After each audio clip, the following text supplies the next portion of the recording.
ngeliat diri gue sendiri lagi tidur di kamar, terus gue nari-nari begini. Itu gue nari-nari tali kapal yang gede-gede tuh kayak tali tambang. Dia bikin simpul, dia iniin ke si ceweknya, ditarik-tarik sampai yang ceweknya tuh tolong kayak gitu. Akhirnya nih ada ibu-ibu, itu salah satu ibu-ibu, rambutnya dikuncir, terus dia tarik, dia maksudnya mau minta tolong, ditarik bajunya begini, tolong saya.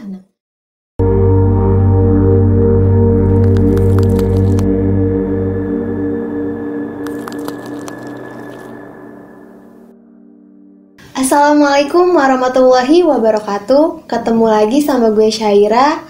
Di video kali ini gue lagi ada di studionya Kamilda. Mungkin dari kalian ada yang belum tahu nih nama channelnya Kamilda. Boleh disebutin gak nih Kak channelnya?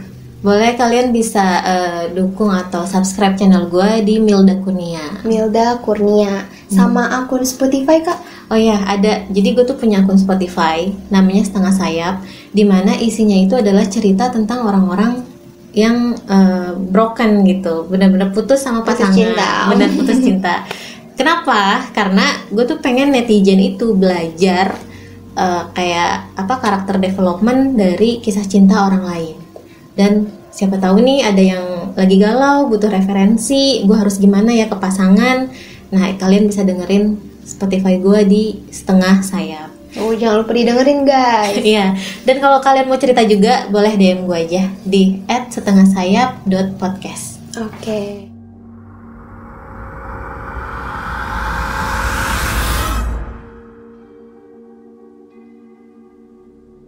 Nah, di hari ini nih Kamilda mau ceritain apa nih?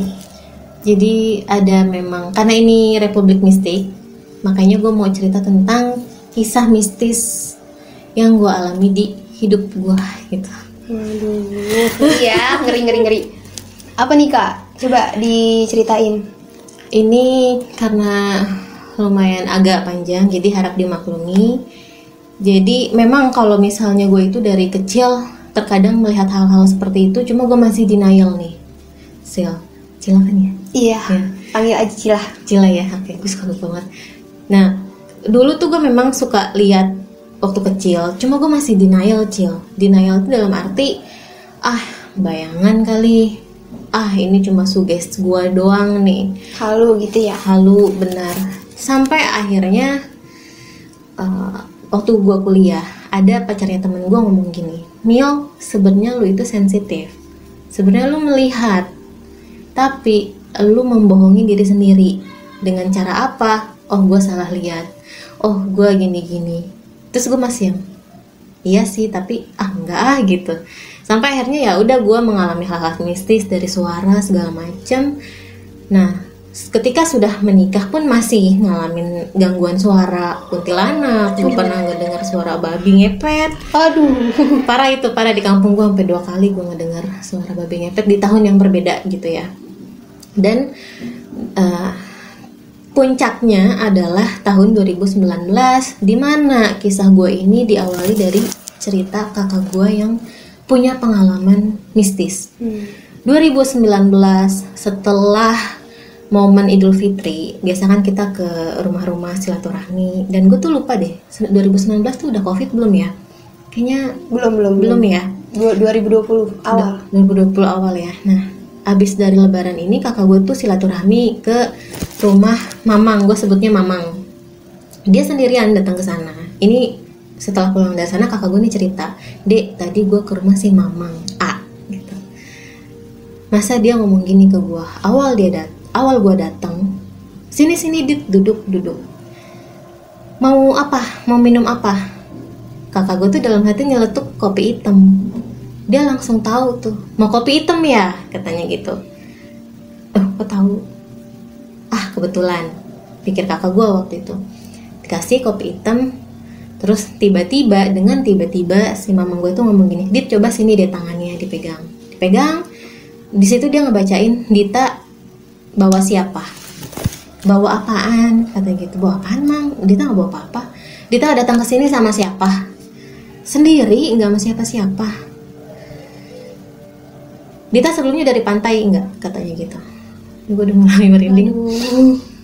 Terus ya dulu sih pernah, tapi lupa deh kapan terakhir. Ini Dita ada yang ngikutin, katanya gitu. Ada yang ngikutin, sosoknya pakai baju kerajaan zaman dahulu dan rambutnya panjang. Dia nggak mau nyebutin namanya siapa, katanya gitu. Ini mamang buang aja lah ya Dit, katanya gitu. So, Dita ada pernah ngucap sesuatu nggak waktu di pantai, sampai digituin. Terus kakak gue flashback mikir, ada sih dulu, tapi cuma yang enak banget kayaknya ya di tengah laut, cuma gitu doang. Sampai nih mamang gue tuh mewanti-wanti, mulai sekarang Dita hati-hati kalau pergi ke pantai, katanya gitu. Ya udah, dari situ karena emang mamang gue nih excited pengen misahin makhluk ini dari kakak gue, dia bilang ke istrinya, nih ambil golok nih, ambil golok. Diambil lah golok, tapi nggak yang dibacok ke kakak gue ya. Ditaruh di meja goloknya, entah fungsinya apa, gue masih nggak paham waktu itu. Terus tiba-tiba tangan kakak gue tuh udah langsung begini, udah langsung kayak gitu tuh. Dia nggak mau dipisahin. Jadi secara ini gitu ya, secara nggak langsung tangan kakak gue langsung kayak gini. Dia sadar, dia nggak kerasukan, tapi nggak tahu kenapa kayak pengen begini aja gitu.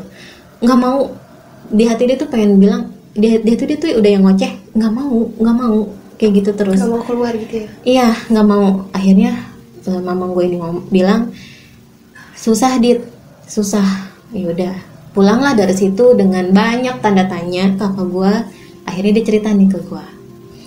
Selesai cerita, gue ya udah, oh gitu ya teh. Terus gue agak kaget juga. Selang beberapa lama, ketika kan kakak gue zaman itu masih single parent, dimana dia tuh tinggal di rumah cuma sendiri sama anaknya yang pertama. Kadang nih anaknya nih ponakan gue ya, kadang nginep di rumah nyokap, kadang di rumah kakak gue, karena emang ya masih satu RT gitu, kecil. Sampai akhirnya nih gue datang ke rumah kakak gue, curhat apa segala macem. Cara dia ngomong tuh beda. Biasa yang petakilan, wah lu makanya jangan kayak gini di kerjaan apa segala macem.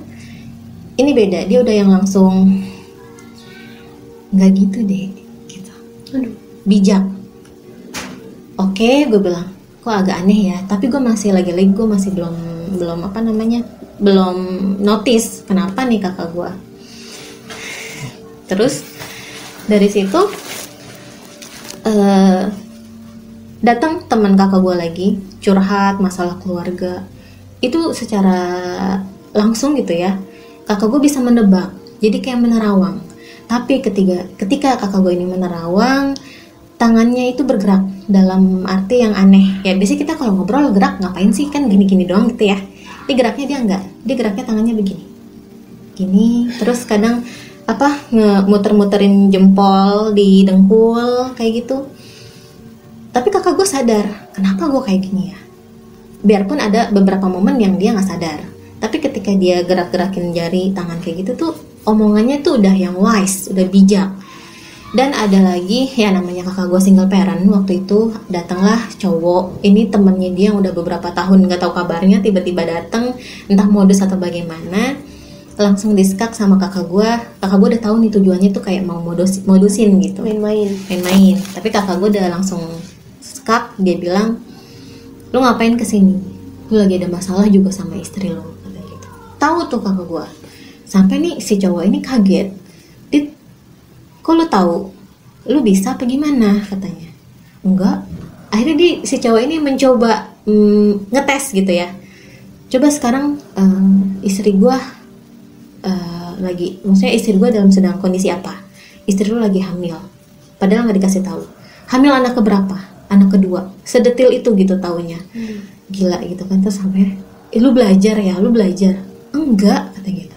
Nah, tapi anehnya ketika kakak gue nih sudah bisa menerawang, mendetek sedetil itu, posisi badannya tuh capek, bener-bener drop, ininya pundaknya selalu berat.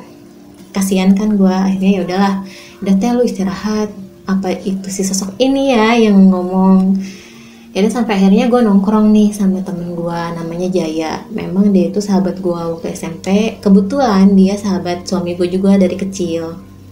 nongkrong karena dia sensitif nih, dia bisa. Gue baru keinget, oh iya si Jaya kan bisa ya. Oke deh, gue tanya ke dia, Jay, gue ceritain lah tentang kakak gue, bla bla bla bla bla segala macem. Memang Mil, kata dia gitu, ini ada sosok cantik banget. Nih sosoknya datang, kata dia gitu. Baru lu tuh udah ngomong beberapa kata, sosoknya udah datang Mil, kepanggil. Oke, gue bilang. Terus gimana Jay? Rambutnya panjang, sinkron. Memang benar dari pantai, tapi dia nggak mau sebut namanya siapa karena untuk makhluk-makhluk yang tingkatannya menengah ke atas seperti itu memang dia punya privasi masing-masing. Terus dia cuma pengen dipanggil Nyai, gitu. Nyai, oke, gue bilang. Nah dari situ tuh gue jadi pengantar lidah, gue sampai lagi ke kakak gue, Dek, gue pengen ngobrol deh sama Jaya, katanya gitu. Video call tuh mereka, terus video call, Jay sorry ganggu waktunya bla bla bla, gue pengen video call, kakak gue mau ngobrol. Udah video call, kakak gue gini langsung, awalnya nih mimik mukanya yang biasa aja gitu ya, pas udah gini udah langsung senyum itu senyum yang beda, tangannya udah begini. Ini mah bukan teteh, kata si Jaya gitu, bukan teteh ini mah, ini Nyai. Iya, kenapa sih Nyai gitu suka masuk ke si teteh? Gue yang bingung dong, anjir kata gue, kakak gue kerasukan ini, gue harus gimana, mana di rumah itu tuh, di rumah kakak gue cuma berdua doang gitu. Gak ada siapa-siapa? Gak ada siapa-siapa. Gue udah langsung, udah mau nyetel merotol tuh, gue udah buka YouTube, nyetel merotol, terus gue udah langsung baca-baca dalam hati, baca ayat kursi, apalah segala macem. Udah tuh mereka interaksi, gue liatin aja sambil was-wasnya gue, Nyai jangan ikut campur sama masalah teteh atuh, kasihan. Jangan suka masuk-masuk ke badan si teteh atuh, kasihan, capek, katanya gitu. Saya cuma nggak suka, katanya, kalau misalnya ada yang ganggu anak ini. Oke deh Nyai, sayang deh sama si teteh, tapi jangan, katanya gitu, jangan sampai masuk-masuk. Terus sampai akhirnya disadarin sama si Jaya, teh balik, teh selalu digituin, dipanggil kan, teh Dita, teh. Jay, apaan tadi ya, kata kakak gue gitu, apaan tadi ya, teh nanti kita ketemu aja deh gitu kan. Akhirnya janjian lah tuh mereka di rumah gue, karena memang nih tadi kan si Nyai ada ngomong nggak suka kalau kakak gue nih ada kena masalah sama orang, nggak mau dijahatin. Nah setiap kakak gue tuh merasa galau, dia punya konflik sama orang lain, selalu di kupingnya itu ada suara ombak, Dras. Padahal masalah, tapi kuping punya hak untuk mendengar kan, Dras, ombak segala macam. Terus dia berasa malamnya tuh mimpi ada di pantai. Seaneh itu, sampai nih kakak gue masih penasaran ini apa yang terjadi sama gue. Bertemulah mereka nih, si Jaya sama kakak gue di rumah gue. Di situ ternyata gue baru tahu si Jaya bisa mediumisasi. Dimana nih mediumisasi ini adalah masukin jin lah gitu istilahnya ya, gue bilangnya, makhluk halus ke dalam badan tapi secara kontrol. Beda sama kerasukan. Kalau kerasukan itu yang benar-benar totali dia kerasukan, nggak sadar nih. Tapi ternyata tuh nggak bisa. Waktu itu Jaya bawa temannya, Nyainya nggak mau masuk, nggak mau. Terus ya udah akhirnya si Jaya nih manggil lagi nih abang-abangannya yang memang ngajarin dia hal seperti itu. Reschedule lagi lah pokoknya. Nah di masa-masa mau reschedule itu, kakak gue nih ngajak lagi, dia masih kurang puas, Dek, anterin gue ke rumah Pak Ustadz yang memang dia merambah paranormal. Gue anterin lah berdua ke sana, dan Pak Ustadznya tuh mengiyakan, iya ini ada sosok yang mengikuti. Terus mau gimana, kalau mau diilangin tetehnya harus siap. Otomatis kehilangan kemampuannya. Kemampuan apa? Kemampuan yang tadi dia bisa membaca seseorang, kayak gitu kan. Siap nggak tetehnya? Kakak gue langsung bingung, dia yang nanti deh Pak Ustadz gitu, karena kan kita memang ngasih uang juga nih ke Pak Ustadz gitu kan.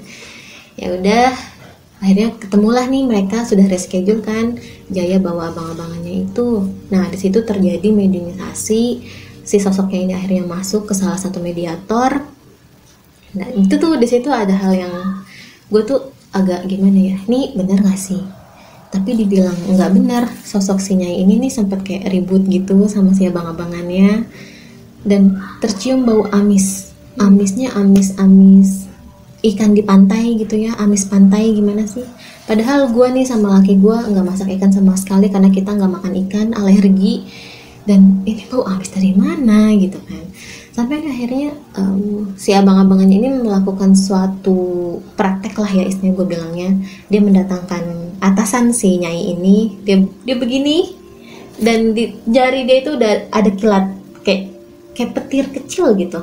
Dan itu yang melihat suami gue, kakak gue. Kalau gue tuh gue nggak ngelihat karena gue nggak ngeh, gue cuma nyium yang bau amis tadi. Nah dari situ si nyainya ini kayak yang dikasih tahu jangan suka masuk ke teteh, karena kakak gue nih nge-switch dalam arti ketika dia ngasih tahu seseorang nasehatin itu tuh udah bukan dia, itu udah si nyai.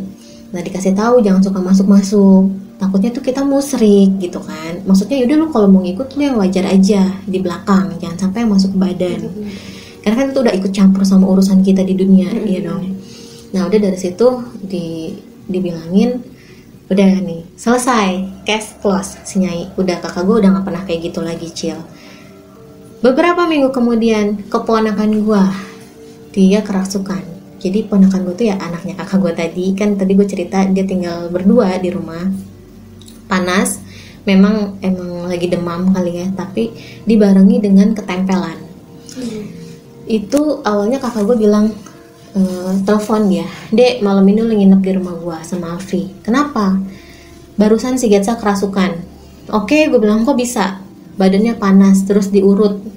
Nah tukang urutnya nih bisa juga.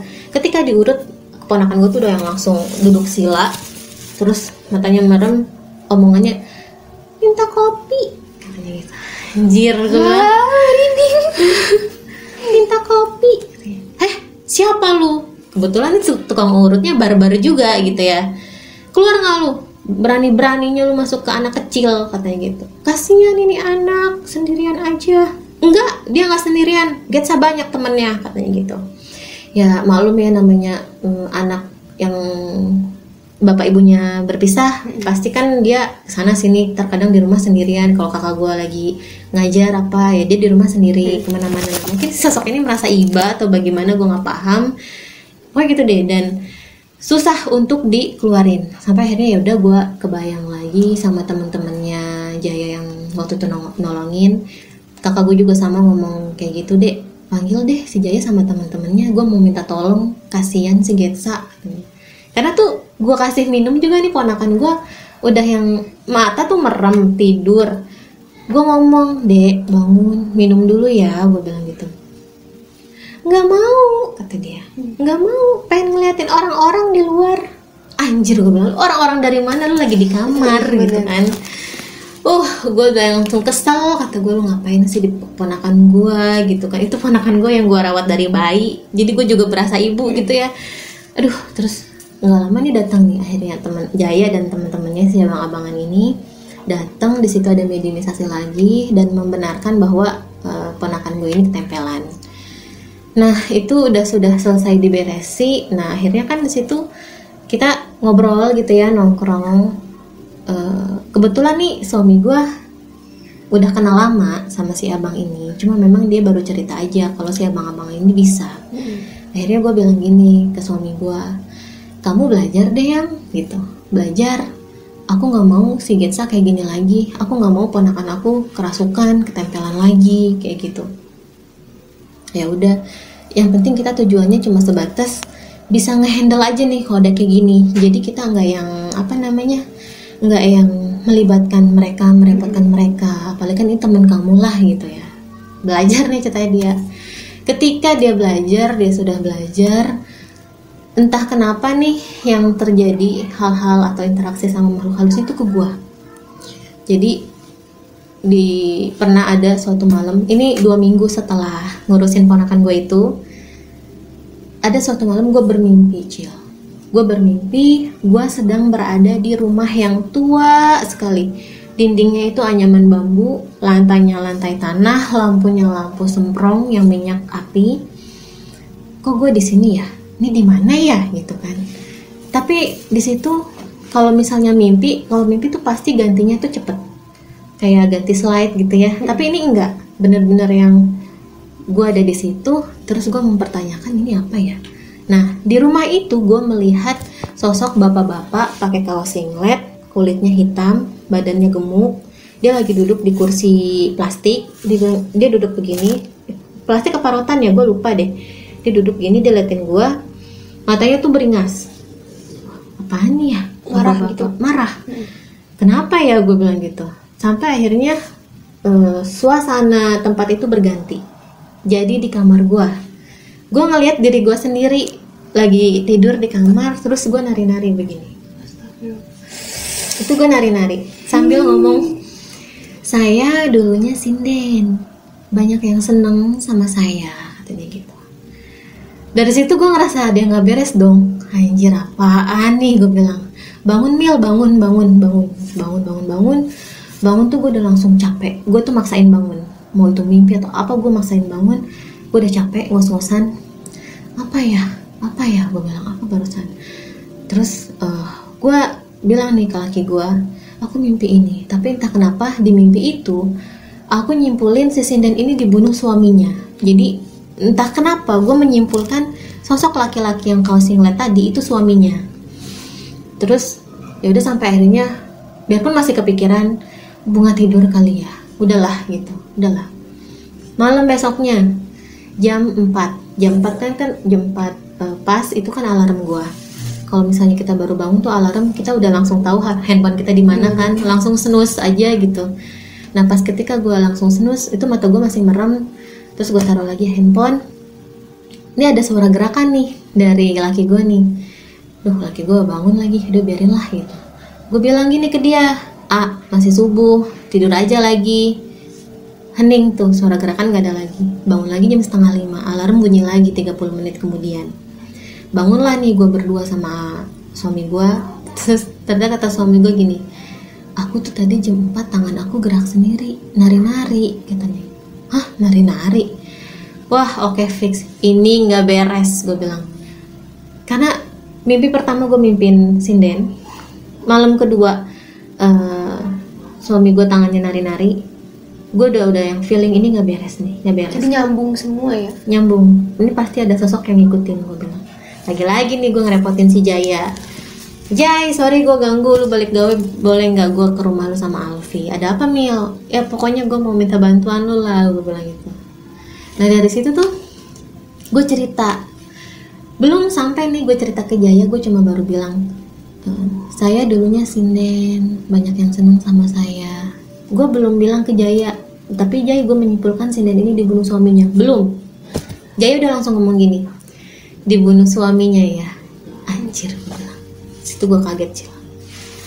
Tadinya yang gue nggak percaya sama, maksudnya percaya tapi untuk ilmu seperti itu tuh gue nggak percaya. Tapi ketika si Jaya udah bisa langsung cut, nebak, nembak langsung kayak gitu, oke, gue yakin enak bisa gitu. Jadi gimana Jay? Gue bilang, gue harus gimana? Gue tahu ini pasti dia minta tolong. Lo mau nolongin nggak? Gue minta tolong. Gue nolongin gimana caranya? Gue nggak tahu. Terus akhirnya Jaya ngomong gini, Mil, ini itu kayak ada season-seasonnya. Ada season 1, 2, 3, di mana nanti malam atau nanti malam ke depan antara elu atau Alfi pasti ada yang ngalamin mimpi kelanjutannya, kata dia gitu. Oke, gue bilang. Ya udah Jay. Ini entah kenapa nih si Jaya nggak mau nolongin gue, Cil. Nggak mau dia bilang gini, lu bisa kok. Lu bisa kok ngurus sendiri. Sedangkan gue berpikir gimana caranya anjir gitu kan. Ini maksudnya gue hubungan sama makhluk halus gitu kan, gimana caranya, yang notabene gue juga nggak ngeliat. Ya udah akhirnya pulang saat itu jam 12 malam Cil, nyampe rumah tidur, udah beres-beres, wah gue udah baca-baca ini deh, pokoknya pas gue lagi beresin kasur tuh gue bacain bismillah apa segala macem biar nggak kedatengan. Laki gue tidurnya cepet kan, sampai ini gue nggak bisa tidur dan gue mikir gini, oke, fix gue nggak mau tidur sampai pagi, bodo amat gue nggak mau tidur. Karena apa? Gue biar nggak kedatangan si makhluk ini di mimpi gue gitu kan. Sampai jam 2 tuh gue nggak tidur, gue bertahan, gue nggak mau tidur Cil. Yaudah akhirnya jam 2 lewat lah, dep aja tuh kepala gue udah langsung berat banget, udah kayak dihantem sama sesuatu tapi nggak kelihatan, gue nggak tahu, dep aja. Itu gue lagi-lagi balik ada di rumah itu. Balik di rumah itu, terus gue di situ lagi-lagi melihat ya itu lantainya tanah merah tanah liat merah, temboknya anyaman bambu, lampu semprong. Di situ gue melihat si bapak itu lagi yang pakai singlet itu, pakai sarung. Dia lagi tengkar sama sosok cewek, pakai daster putih, ceweknya cantik, rambutnya panjang. Di situ mereka tengkar, si bapak ini langsung nampar si cewek itu sampai tersungkur, dan si bapak ini tuh ke belakang gitu ke dapur, baliknya lagi dia bobo tali kapal yang gede-gede tuh kayak tali tambang. Dia bikin simpul, dia iniin ke si ceweknya, ditarik-tarik sampai yang ceweknya tuh tolong kayak gitu. Aduh tuh gue yang sampai diseret-seret gitu tuh ceweknya. Di situ baru gue sadar, oke, ini kelanjutannya, oke, ini dia mau cerita. Di situ gue membatin, gue bilang stop, udah cukup, gue nggak kuat, gue takut, gue bilang kayak gitu.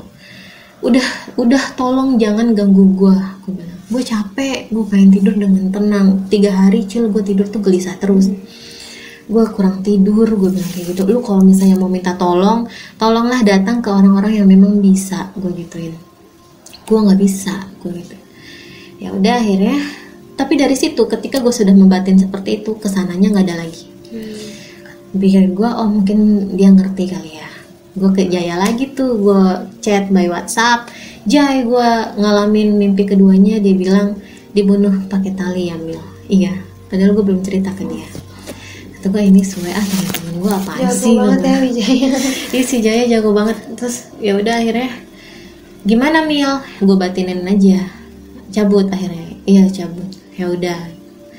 Nah terus gue ketemu nih kan si abang-abangan ini, ada acara makan-makan lah, biasa nongkrong sambil bakar-bakar gitu kan.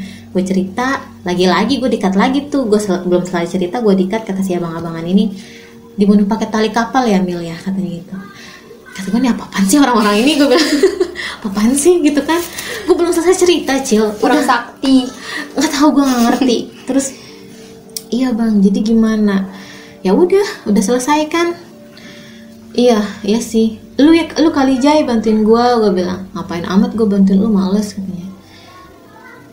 Oke katanya. Terus dari situlah gue dibilangin sebenarnya lu nih sensitif. Cuma lu yang itu masih yang apa iya, apa enggak. Nah, sebelumnya tuh memang gue ditawarin awal-awal ponakan gue ya, awal-awal ngurusin ponakan gue tuh yang tadi kerasukan. Mau belajar nggak Mil? Nggak bang, gue ragu, gue bilang gue takut. Tapi ketika gue sudah mengalami sosok sinden ini, akhirnya si Jaya nih yang, Mil lu gue kenalin deh ke si abang-abangan. Gue nih soalnya kan mau tinggal di Jepang, takutnya nih lu kalau ada apa-apa ya lu langsunglah ke dia, katanya gitu. Ya udah ketemu si abang-abangannya ini, minta maaf sama suami gue. Maaf ya abang, bukannya gimana-gimana, tapi ini Milda memang sudah sensitif, jadi abang ajarin aja biar dia bisa ngehandle sendiri nih kalau kedatangan kayak tadi gitu. Udah ini dari situlah gue belajar Cil. Dan belajar gue itu nggak yang harus ritual ke kuburan datang harus gue nyembelih apa segala macam tuh, enggak sih. Itu lebih ke ya udah lu perbaiki ibadah lu, sholat 5 waktu, zikiran apa segala macam, lebih ke situ sih. Nah kalau misalnya hati bersih tuh kayaknya lebih cepet gitu, lebih sensitif. Dan dari situ mulai deh tuh banyak interaksi yang gue alami. Dari situlah ketika gue sudah mulai belajar tuh banyak banget interaksi. Sedang tadi gue ada yang lupa bilang, sebelum belajar pun tuh udah mulai banyak gitu yang datang ke gue. Kayak tiba-tiba nih suatu malam, kok gue berat ya hawa gitu, kayak mau rep-repan. Terus gue doa dalam hati, ya Allah ini apa? Dalam hati gue tuh nyebut naga gitu. Anjir, pas gue melek mata bener naga di atas gue lagi begini, naga hitam. Makanya gue lapor lagi ke abang-abangan itu dan ke si Jaya. Nah dari situlah gue juga yang udah lalu belajar lah gitu. Lu udah sensitif seperti ini soalnya, udah lalu biar lu gak mau kan diganggu-ganggu kayak gitu. Jadi ya biar lu bisa ngehalau. Cuma ya gitu, maksudnya kalau kita sebelum belajar aja udah sensitif, gimana pas udah belajar pasti lebih sensitif kan. Tapi at least gue bisa nih ngehalau, ngehandle-nya gitu untuk nggak digangguin sama mereka.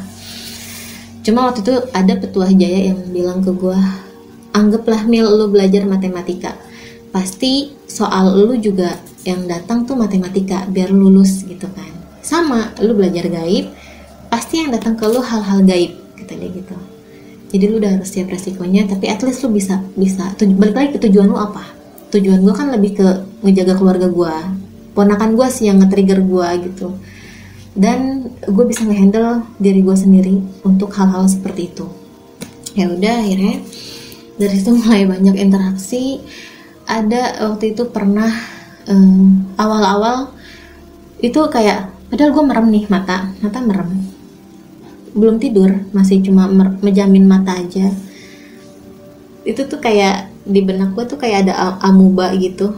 Amuba tahu kan ya, yang apa sih yang kayak gelombang-gelombang itu ngebuka. Awalnya tuh titik kecil terang, ngebuka. Di tengahnya tuh gue ngeliat kuntilanak. Anjir, kata gue, ini gue bukan mimpi, soalnya gue belum tidur.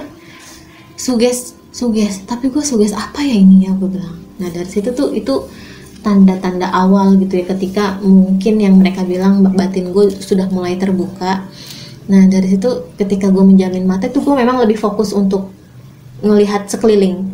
Pernah waktu mau tidur nyalain, matiin lampu, tidur, tidur, laki gue udah pules lagi, tidur nih, baru menjamin mata, langsung gue ngeliat ke depan nih, ke pohon jambu depan rumah gue. Itu ada naga warna hijau lagi mentereng begini, gimana sih, kayak ular tapi tinggi gitu ya, tingginya sepohon jambu lah, warnanya hijau. Anjir, gue bilang, langsung gue melek mata. Wah, kata gue, nggak beres nih. Langsung gue bangunin suami gue, ada naga di luar. Gue bilang, ya udah biarin aja, udah kamu tidur aja, katanya. Yaudah dari situ udah mati gue handle. Oke, siapapun lu yang ada di situ, kalau misalnya lu nggak macam-macam silahkan berkunjung, gue bilang. Tapi kalau misalnya sampai yang lu menimbulkan efek ke gue, bikin gue capek apa segala macam, gue nggak mau, gue gituin. Pokoknya selalu gue batinin kayak gitu. Itu ya awal-awal ngeliat tuh kayak gitu, jadi meremin mata, fokus. Tapi nih lama-lama tuh kayak yang ya udah gitu. Kalau gue lagi fokus sendiri, pernah waktu itu lagi ngobrol sama Alfi di kamar, terus gue agak bengong gitu, Cil, kok gue kebayang bos gue ya, gue bilang. Kebayang bos gue, kegambar dong sosok bos gue nih, di belakangnya tuh ada sosok nenek-nenek. Anjir, bos gue diikutin nenek-nenek nih, gue bilang. Langsung gue chat tuh saat itu juga, Bu, maaf, saya mau ngomong tapi ibu jangan marah ya, gue bilang kayak gitu. Kenapa, Neng? Saya nggak tahu sih ibu percaya atau enggak, tapi yang saya lihat ibu diikutin sosok nenek-nenek, bener nggak sih? Gue bilang, wah, Neng nih orang ke-10 kian kali lah, kata dia gitu yang ngomong. Anjir, bener gitu. Iya, banyak, Neng, teman-teman saya tuh yang bilang saya tuh diikutin sosok nenek-nenek. Itu jadi kayak dibilang delay enggak, tapi kan itu kita beda ini ya, beda ruang dan waktu gitu. Antara bos gue di mana, gue sama Alfi di rumah. Akhirnya gue mempelajari ya, ternyata memang kalau untuk urusan gaib itu tidak tidak terbatas ruang dan waktu. Jadi makanya nih banyak banget kalau misalnya kita lagi ngomongin horor, tiba-tiba merinding, ya memang tandanya datang, karena merasa terpanggil. Tapi kalau misalnya udah nggak ngomongin, ya udah selesai. Nah dari situ tuh banyak tuh, Cil, yang interaksi dia menceritakan kematiannya, ngedatengin gue malam-malam, menceritakan kematian. Tiba-tiba gue masuk ke suatu era, di era 80-an atau 90-an. Di situ dia dan keluarganya standing party dengan pakaian-pakaian yang jadul. Terus balik-balik nih si istrinya ini histeris, ternyata dia adalah pengguna narkoba. Dan di zaman itu penduduk desa tuh menganggap yang menggunakan narkoba itu adalah aib untuk kampungnya. Dia dihakimi secara adat kampung, itu dia dipasung karena dia selalu meraung-raung tuh, dia kayak sakau gitu, Cil, kayak meraung-raung, dia nangis-nangis, pengen suaminya juga udah nggak bisa apa-apa. Sampai warga tahu ternyata dia menggunakan narkoba, dipasunglah nih dia dalam keadaan sakau yang meraung-raung. Nah dari situ akhirnya nih warga bawa obor masing-masing ada 50-an lebih. Dia bawa obor api, dilemparin ke si ke si cewek ini di tempat dia dipasung. Jadi dia tuh dipasung di rumah yang nggak kepake, yang anyamannya kayak apa namanya, bambu-bambu gitu, bener-bener udah nggak pakai, dipasung kayu. Terus setiap satu warga tuh bawa obor dilemparin ke rumah itu, dibakar hidup-hidup. Terus apa namanya, sedih sih ini sebenarnya, ceritanya sedih. Gue juga yang nyeritain tuh agak gimana gitu ya, tapi ya namanya kita tidak bisa melawan hukum adat. Akhirnya si cewek ini pasungannya udah kebakar kan, karena pasung kayu. Dia keluar dengan muka yang setengah gosong. Dia teriak-teriak, dia minta tolong. Dia udah yang tolong saya kata dia. Sampai akhirnya nih ada ibu-ibu, itu salah satu ibu-ibu, rambutnya dikuncir, terus dia tarik, dia maksudnya mau minta tolong, ditarik bajunya begini, tolong saya. Nah itu di pandangan gue, si sosok ini kan membelakangi gue gitu ya, aku cuma ngeliat punggungnya doang. Berhenti, gue bilang, yang ada nanti si mbak itu ikutan kebakar. Berhenti, gue bilang kayak gitu, jangan, gue bilang. Terus ya bener aja, si mbak itu ikutan kebakar, warga lain nggak ada yang berani nisahin karena takut kebakar juga. Sampai akhirnya nih gue tahu namanya, gue bilang, Lia berhenti, gue bilang kayak gitu. Baru dia nengok. Pas nengok, gue langsung menyadarkan diri gue sepenuhnya. Capek, gue disitu capek. Oke, berarti ini adalah interaksi elu, ini cerita masa lalu elu mau minta tolong ke gue gimana, gue nggak bisa. Dari situ gue cuma ngasih, udahlah gue kasih Al-Fatihah aja. Mulai banyak cerita-cerita yang dari mereka gitu, yang ingin bercerita kayak gitu, ngasih cerita. Ada yang mau minta tolong. Waktu itu terakhir minta tolong baru-baru ini ya, kayak gitu lagi tuh kejadiannya, Cil. Jadi gue lagi tidur, terus tiba-tiba nih gue ada di rumah yang gue nggak kenal. Gue ada di tengah-tengah ruangan kontrakan, yang kontrakan 3 petak, teras, ruang tengah, sama belakang. Gue ada di situ. Terus gue melihat ibu-ibu sedang nangis gitu, kayak berduka. Ibu-ibu pada pakai kerudungan langsung, gimana sih ala ibu-ibu, pakaiannya pada gelap, hitam-hitam, sampai yang ibu-ibu itu gini, kayak gitu deh pokoknya, yang saling bersandar lah gitu. Kenapa nih? Kata gue, ada yang meninggal apa ya? Pas gue lihat di bawah kaki gue itu ternyata ada mayat, tapi nggak dipocongin kain kafan, enggak. Bapak-bapak, dari pinggang ke atas itu dia telanjang dada, badannya agak isi, dia pakai celana hitam, tangannya sih deket gini, merem. Terus tiba-tiba nih dia langsung melek, langsung arah ke gue. Misalnya posisi lu, posisi gue jadi si bapak ini. Dari begini langsung gini, mayat saya. Takut. Merinding. Itu dia langsung kayak gitu, mayat saya, dia bilang gitu. Kaget tuh gue, bapak masih hidup. Itu yang tercetus di mulut gue gitu ya. Bu, ke depan gue, bu, bapak masih hidup, bu, jangan nangis bu, bapak masih hidup. Gue bilang kayak gitu, jangan nangis bu, bapak masih hidup. Terus dari situ gue kayak, kok gue bego banget ya, aduh anjir, ini gue masuk ke dimensi lain, dimana ada sosok yang mau cerita. Padahal gue tuh udah sering banget kayak gitu, cuma gue pekanya tuh telat gitu, nyadarnya telat. Selalu nyadar tuh di tengah cerita. Oke nih gue lagi dikasih cerita. Sampai akhirnya gue menyadarkan diri, Mil, balik ke badan maksudnya gitu, balik ke badan. Mulai tuh gue masuk ke kamar gue ngeliat badan gue lagi tidur. Terus gue ngeliat sekeliling kamar, di situ lah baru gue ketemu sosok si bapak itu. Bapak itu lagi diri, ngeliatin gue tidur. Jadi tuh gue kayak sudut pandang orang ketiga gitu ya. Ini gue lagi diri, gue lagi tidur, si bapak ini lagi diri begini, ngadep ke gue tuh sampai gue tuh ngomong gini ke si bapaknya, bapak siapa? Bapak siapa? Mbak, tolong saya katanya. Wah, gue sudah sering banget ya diminta tolong kayak gitu. Cuma maksud gue, kok cara lu gak enak banget sih ngasih ceritanya gitu loh. Tiba-tiba gue digituin, dikasih penampakan kayak gitu. Terus gue lihat badannya, Cil, kuning-kuning, kayak kuning tenggelam gitu, gimana sih? Terus oke, bapak tenggelam, bapak mau minta tolong sama saya, pasti gak bakal bisa lah, gue bilang. Saya aja nggak tahu bapak tenggelam di mana. Gue bilang, udahlah pak, jangan ganggu saya. Gue bilang, saya pengen tidur, ngantuk. Gue gitu. Lalu gue handle segala macam. Ya udah, gue case close. Banyak tuh Cil yang kayak gitu. Pernah waktu itu nih ada lagi tidur nih, tidur ayam, tiba-tiba kuping gue ada yang bilang suara cewek, candi. Kata gue, candi apaan nih anjir gitu kan. Pas gue buka mata, kan gue tidur selalu di pojok ya, karena gue orangnya penakut, jadi biar kehimpit tembok sama suami gue gitu.